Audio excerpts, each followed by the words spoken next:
But it's good to be back. I want to thank Forrest for stepping in last Wednesday and teaching this class. This series, we're bringing it over from the last quarter. Now remember, it's been interrupted. I hate to use that term when we talk about our summer series, but we were teaching this, and then we had our summer series. We're coming back to it. The title is Dealing With. And we've looked at such things thus far as stress and guilt and grief. In fact, I need to check my notes because it looks like we ended up on grief. And if that be the case, which I think it is, we'll be coming back to that at another time. But I also want to solicit your input. If you can think of something that fits into this, and this is wide open, what do we have to deal with? What's important? What, again, challenges us in this life? What do we need to look at in view of the Scriptures dealing with? If you have a topic, please write it down, give it to me, and we'll try to incorporate that this quarter into our study. But tonight I'm not going to tell you what the topic is for just a moment, okay? We're leaving it right now. We're dealing with, and let's go to this. Here's a question. Listen to this question. This will help us determine what we're studying about tonight. What do these quotes describe? We're going to put up 4 quotes. I want us to take a moment, each one of us, to read this quote and then in essence say, what is this quote talking about? What is this quote pointing to? What is this quote describing? What is this quote, again, helping us deal with or at least see at this moment? Here's the first quote. And if you have the answer, raise your hand and we'll see if you're right. Whatever this is, it is the perfect combination of conceit and ignorance. What's the perfect combination of conceit and ignorance? A second quote, this might help you even more. The dislike for all that is unlike. What is that? What is the dislike for all that is unlike? Here's another one. Weighing the facts with your thumb on the scales. Anyone have a suggestion yet? Jack? What is discrimination not based on facts? Discrimination? Okay, you're right there. We're not calling it that, but you're there. Being down on something you're not up on. What's another word for discrimination? Pride is behind this. Bigotry. We're getting prejudice. Prejudice. This is what we're talking about tonight. This is a hot spot, is it not? In our nation at this time, we are seeing prejudice. And it's prejudice from all quarters. The sad reality, I was thinking about this, as I was coming to the building tonight. The only thing that I know that's powerful enough to help us with this right here is the gospel of Jesus Christ. That's the only thing that will, quote, blast sin out of our lives. That's the only thing that's going to help us deal with and overcome prejudice. Dealing with prejudice. You look at our nation, and our nation has become polarized again. Why? Because of prejudice. We have an acclaim for our intellect, for our insight, for all of this, and really we profess ourselves to be wise, but we're really foolish, aren't we? Romans 1 and verse 22. In our enlightenment, we haven't even learned how to get over this and how to deal with this. So, dealing with prejudice. Brother Paul? No, I'm just finna say, I'm so glad that God is not prejudiced. Because if God were prejudiced like we here on earth, some of us be in bad shape. Okay. Very, very good observation. A great observation to begin with. We should all be thankful that God is not prejudiced. When it comes to our God, let's be thankful He is, quote, colorblind, isn't He? He doesn't care. I was thinking about little children on the way here also. Our God certainly teaches us to deal with prejudice and how to deal with prejudice. But, you know, again, we claim to be so wise, and we act more foolish than our children. Children can deal with this. Children handle this. Children don't know this until we teach them this. You can see little ones, black, white, red, yellow, it doesn't matter what color they are. They can play together. They can get along together. They love one another. They have fun with each other. And it's not until we teach them to be prejudiced that all of a sudden a light comes on when they see someone different than themselves. And so, yes, we're dealing with this. We'll be dealing with this for a few weeks. So, again, if you have something specific regarding prejudice that you want us to cover, please write it out. Now, here's what we're going to do. We're going to define it. And let's listen closely to these definitions, okay? Because they nail down what prejudice is. And it's not something that is glamorous. It's not something that we ought to pursue. This is something we ought to flee from. This is something we ought to avoid. Here's the first definition. An opinion, favorable or unfavorable, more often the latter, formed without fair examination of facts, bias. What stands out in this definition? What do we need to be reminded of in this definition? Opinion. Okay? It's an opinion, isn't it? And what kind of an opinion? Formed without examination of facts. Okay? We don't have the facts. We have our opinion.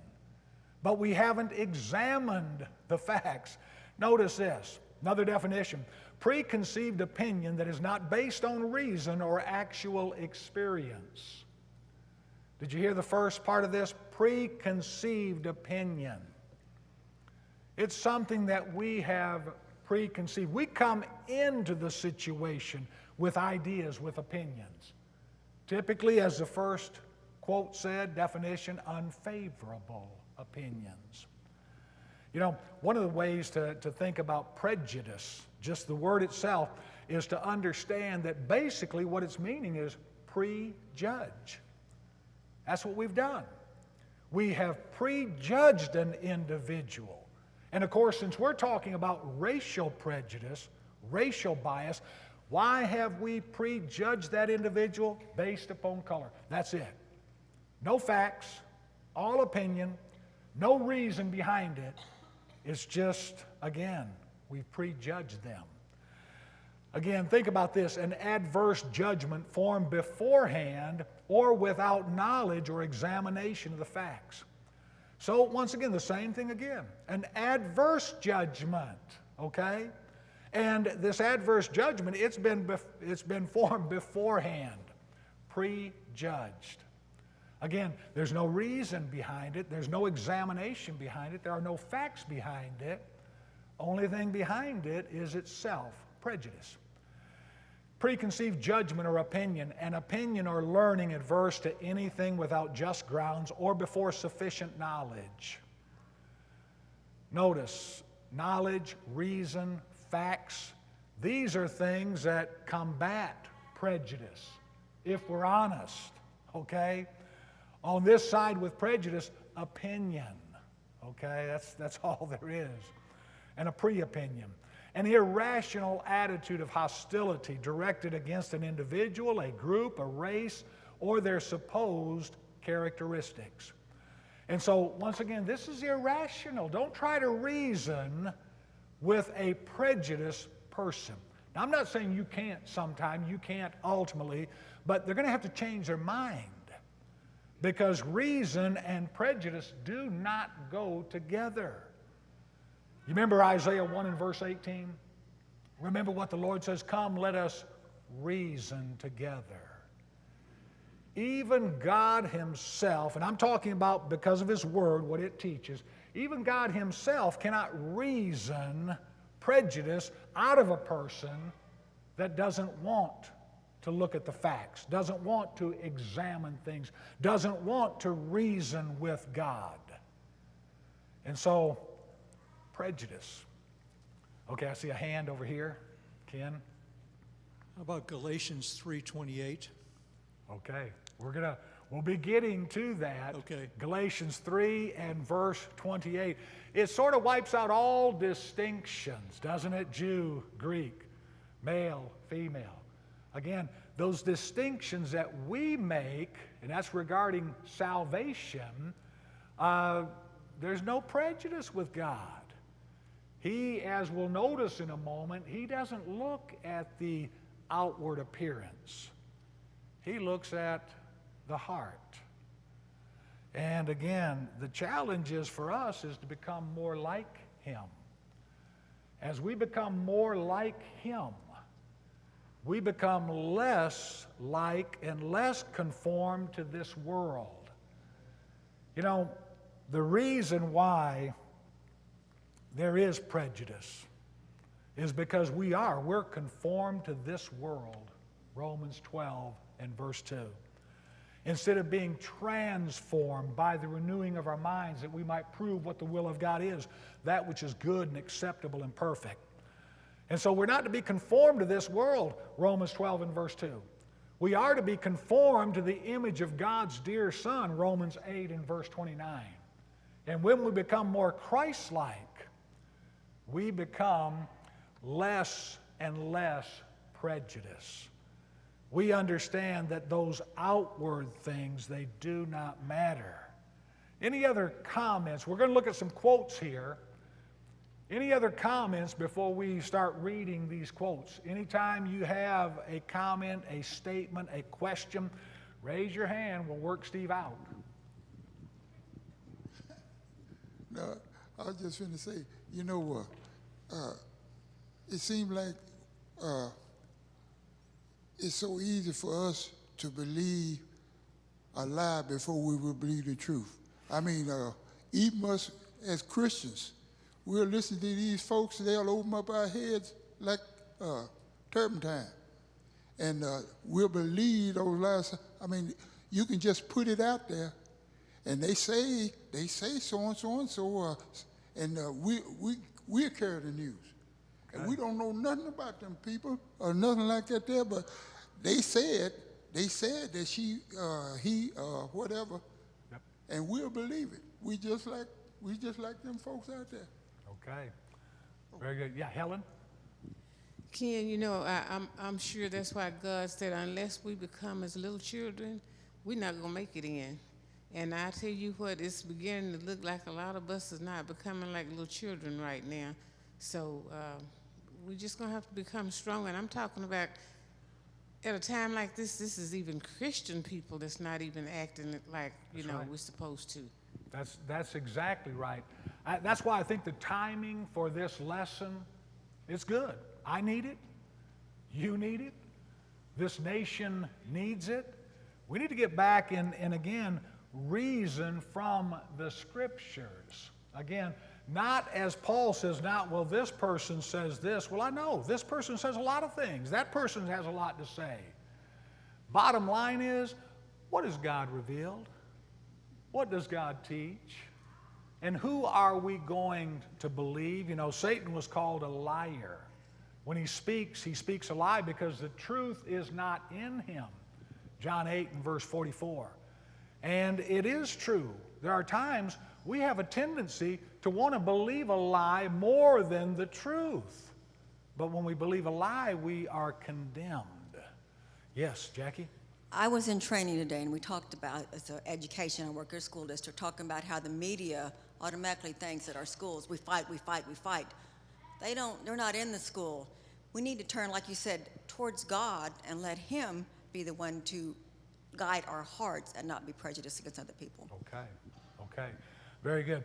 A lot of this, I'll guarantee you, a lot of this foolishness can be remedied based upon who do we listen to. The media is always looking for a story. They're going to present a story to us. I'll guarantee you that. Good, bad, or indifferent. Usually bad. And, you know, the media says if it bleeds, it leads. the most outlandish stories. Let me get your attention. Let me hook you. And so that's why we hear about all of these things. We do ourselves a favor at times turning off that television, getting off the computer, and getting into the Word of God, seeing what God says. This has been a problem from the beginning. The sad reality, as I mentioned before, the only cure for prejudice is the gospel of Jesus Christ. And again, we would love to eradicate sin. Has that happened? No, it hasn't. Is it going to happen? Not with man and our foolishness. Again, the gospel can, but most reject the gospel story. Most reject the story of the Christ and Christ himself. The potential is there, the power is there, but that stubborn heart isn't going to let go of sin, whatever that sin is. Steve? I was just going to add something to what Helen mentioned a minute ago about being childlike. I think we sometimes read that wrong. And I don't mean we read it as what I mean by that is we look at it from the standpoint we need to be childish rather than childlike. We should be innocent, but we shouldn't be childish and start finding reasons to find things wrong with other people and find things wrong that we're not getting what we want, so we throw a little fit, okay? And I think that's what a lot of prejudice comes from. We're not getting what we want, so it's somebody else's fault. We should be innocent. We should be looking at things with innocent eyes, with innocent heart, and we don't, that's, I think, what we do wrong right there. Okay. Very, very good point. There is a huge difference. I think we all understand it. Certainly when it's pointed out, we can really see it.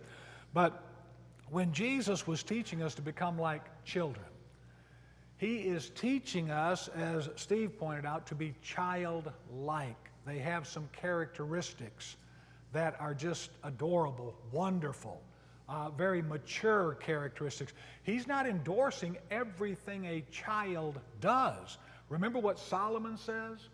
Foolishness is bound up in the heart of a child. Proverbs 22 and verse 15. But the rod of reproof will drive it far from him. Jesus is not saying you just pattern your whole life everything a child does. Well, a child at times is foolish. And again, there's a difference between childlike and childish. Remember 1 Corinthians 13? When I was a child, I used to speak as a child, reason as a child. But when I became a man, I put away childish things. We put away childish things. We move towards childlike things. So there's a difference. Prejudice is not being childlike. Prejudice is being childish. Amen. Not listening, not reasoning, not examining the facts, basing an opinion upon no knowledge whatsoever. That's not childlike. That's childish. Any other comments? Here's some quotes. Listen to these quotes. We all decry prejudice, yet are all prejudiced. Prejudice is something we learn, okay? This doesn't come natural. Like I said, you look at children in their state of innocence, and you don't see prejudice. Prejudice is something we learn. In Jeremiah 28, Hananiah the false prophet, Hananiah was condemned by Jeremiah, and he says, "You have taught this people rebellion against God." Now notice that. To me, that's significant. Rebellion is something taught, okay? And we should realize that because remember Hebrews 5 and verse 8, although he were a son, yet he learned obedience by the things that he, bore, things that he suffered. And so just as rebellion is taught, obedience likewise is learned. It's taught. How do we overcome rebellion? We're taught better. And that's true concerning sin. The sin of prejudice, it's something taught.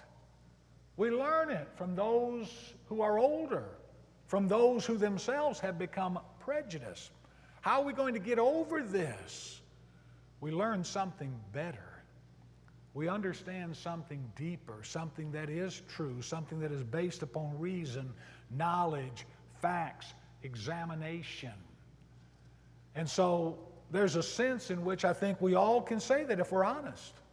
We all decry prejudice, yet we're all prejudiced because we've been affected by others in our lives who were prejudiced. Now, what do? We get rid of that. Remember Ephesians 4 and verse 22? We put off some things. We put off that old man.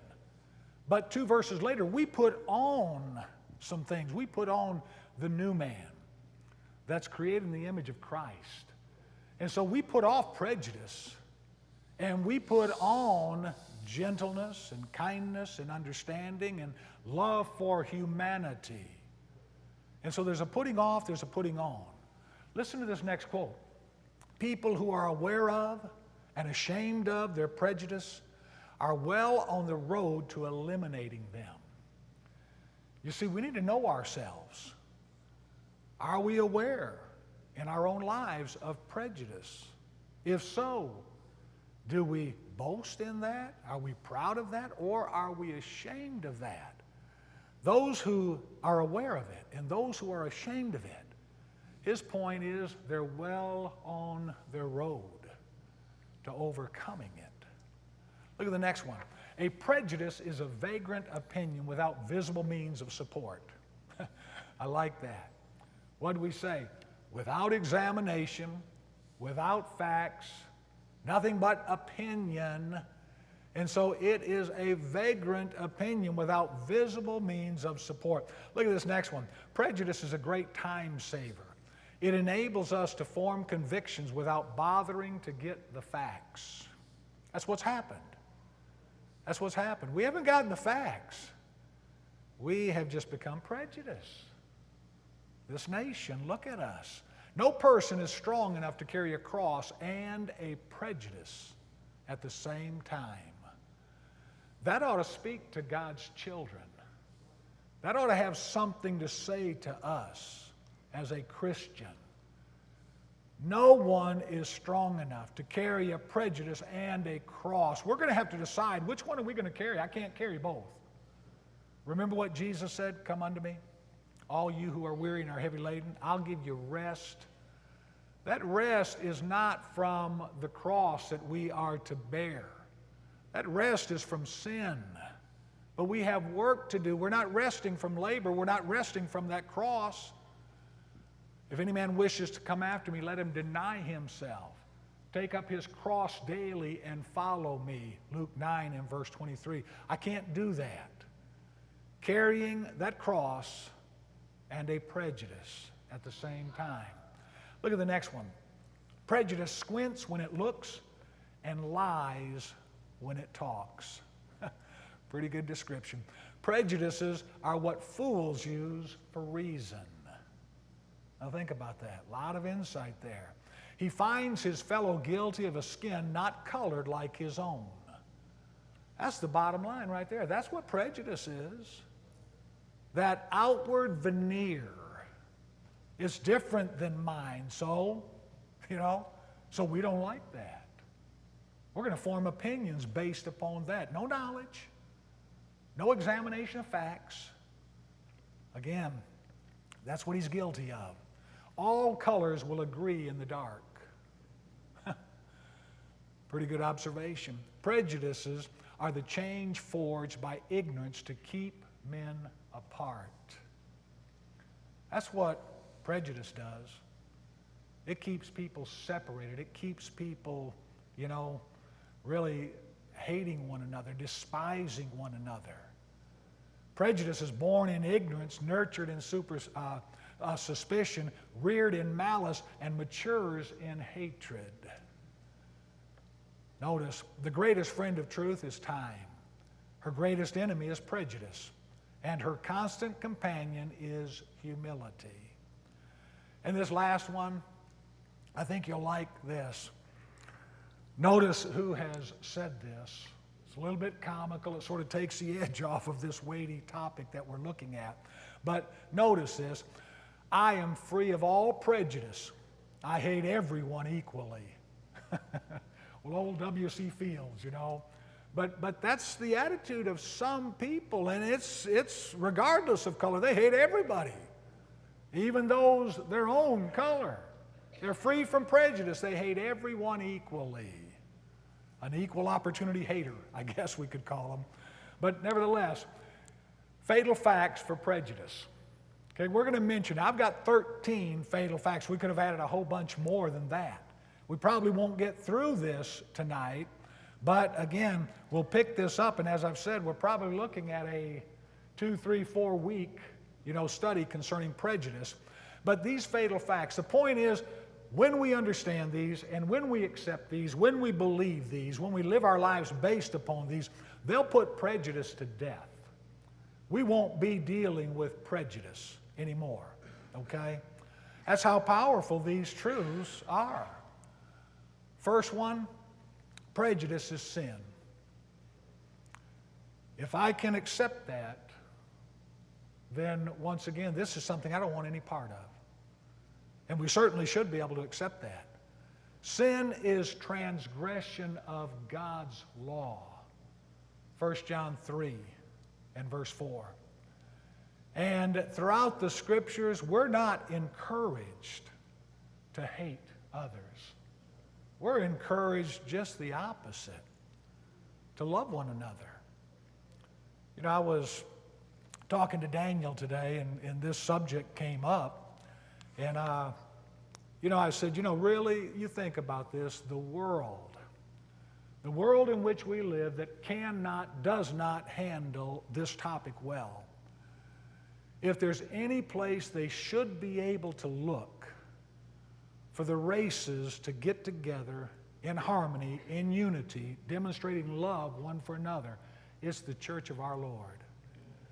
We ought to be leading in this, not fighting it ourselves and demonstrating a prejudice. Again, why are we prejudiced? Because we're more conformed to the world than we are transformed. More conformed to this world than we are conformed to Christ. So the church ought to be leading the charge.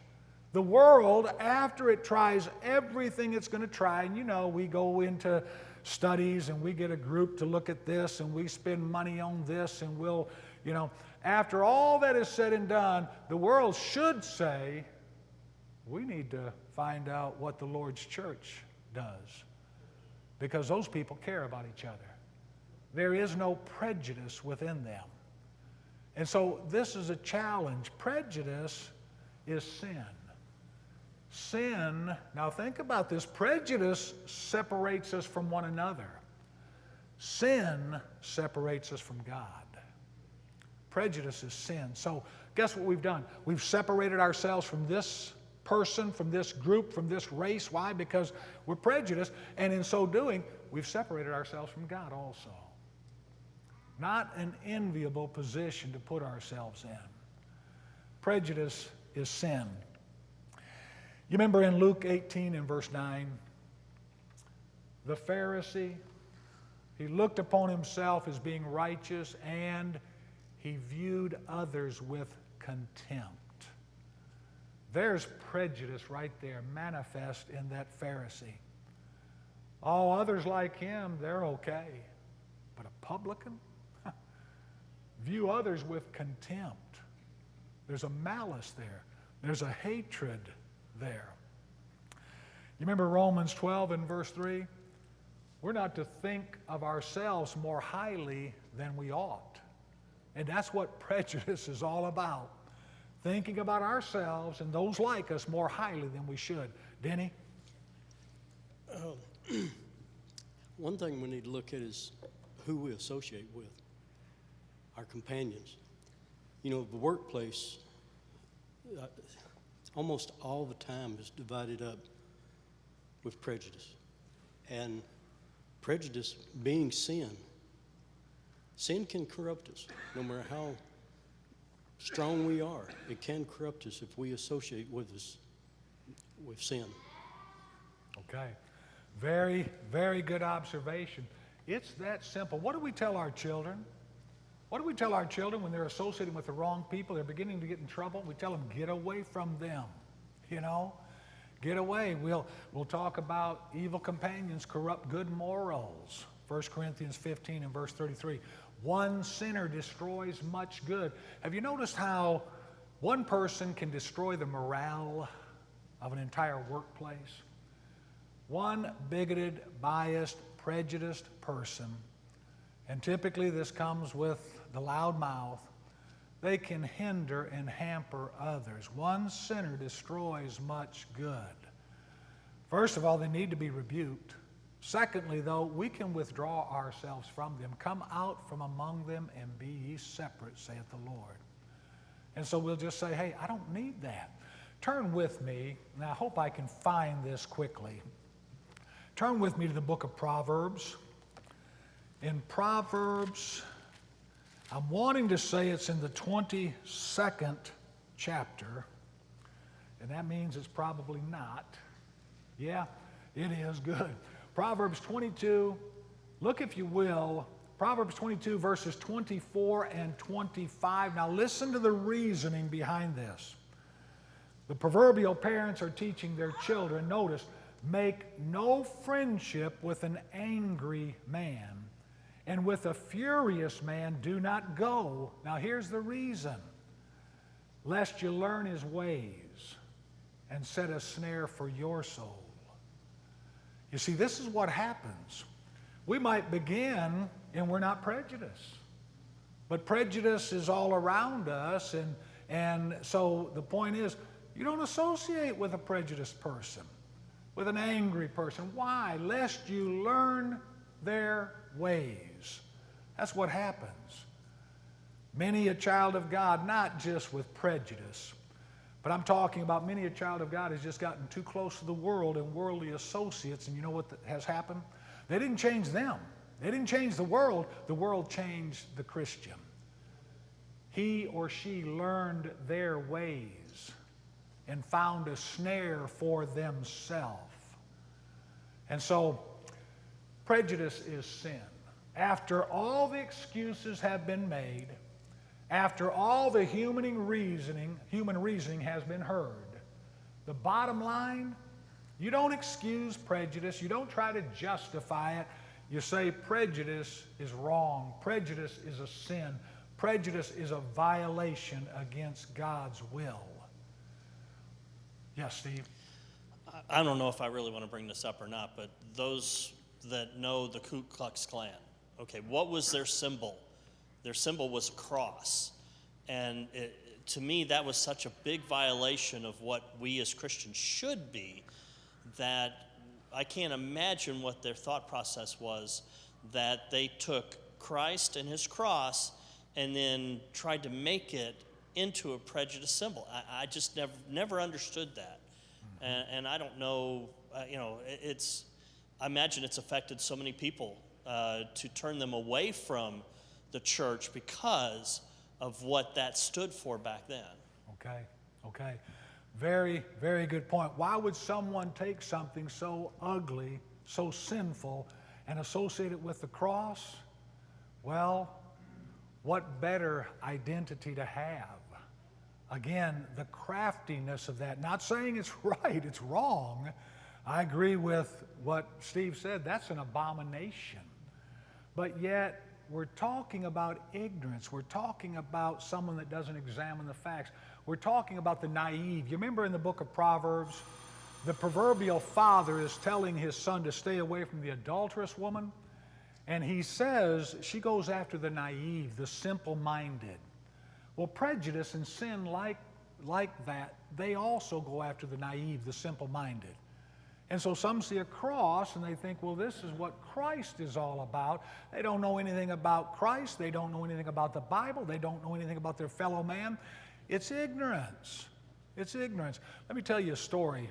I found this so humorous. You probably won't. But Bud Adams, he's passed now. That man was not prejudiced. He loved the brotherhood. He loved his brethren. I don't care what color you were. Well, he knew that Daniel, when he was in college, had been preaching at Corinth, Mississippi.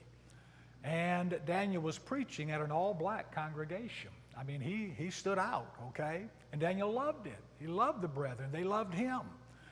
Well, that came up one time, and Bud said, oh, Corinth, Mississippi. He said, I'll never forget that place. Him and his wife, Mary, were traveling, and Bud was big on flea markets, garage sales. And so he said they were coming through Corinth, Mississippi, and he said they saw this great big flea market. He said no one was there at the time, or at least there was no activity, but he said, man, tables were set up and everything, and he thought, this is going to be great. You know, it was raining, and that's why no one was there. So they pulled in there to wait for the rain to stop. He said when the rain stopped, he said, here came the people out. It was a KKK rally. And Bud said, I got out of there as quick as I could. He said, I didn't want anybody to see me there. But you know, that's what we ought to do. I mean, if someone is prejudiced, help them, talk to them, try to reason with them. But when reason fails, have no friendship with them. As it says in Proverbs, why? Where's the wisdom of that? Lest you learn his way. You know, I did this as an object lesson years ago. I guess it was at the old Broadway building for the high school class. We took the biggest kid in class, the strongest kid in class, and had him get up on a chair. They were standing on a chair. And then we took someone medium, you know, size, weight, and they stood right in front of that person.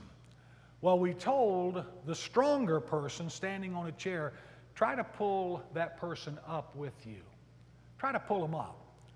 Well, even though they were the strongest young man in class, they couldn't pull the person up to them. Then we told the other person on the ground, now you pull them down. And you know what? They could do it with ease. What's the point? The point is, even though we might not want to admit it, it's easier for someone to pull you down than it is for you to pull them up. And so we better be careful. We better be cautious. We better be wise. We are to be as shrewd as serpents, as innocent as doves. Matthew 10 and verse 16. Sometimes that means I won't associate with this person because of their prejudice. I don't want to learn their ways. I don't want to hear their venom. Now, this second one, we'll just throw it up here on the screen and then we can all think about this for next week. Prejudice is a problem of the heart. That's what it is. It's a problem of the heart. All sin. I want you to read. We'll begin next week with this point, and we'll be looking at Mark 7. And that's exactly what Jesus is going to teach his disciples and the Jews. That it's not what goes into a man, it's not what man eats, that's eliminated. That doesn't defile him. It's what comes out of his heart. And Jesus is going to show that's where all sin emanates from. It's from the heart. And that's why we have verses like Proverbs 4 and verse 23, watch over your heart with all diligence, for out of it flows the issues of life. Watch over your heart. Whatever you put in there, that's what's going to come out. And so, prejudice, start thinking about if there's something specific you want us to deal with, to handle regarding this subject. Go ahead and write it down, give it to me, but we'll be picking it up right here. Appreciate your attention, your comments so very much. Let's look forward to continuing this study, Lord willing, next Wednesday night.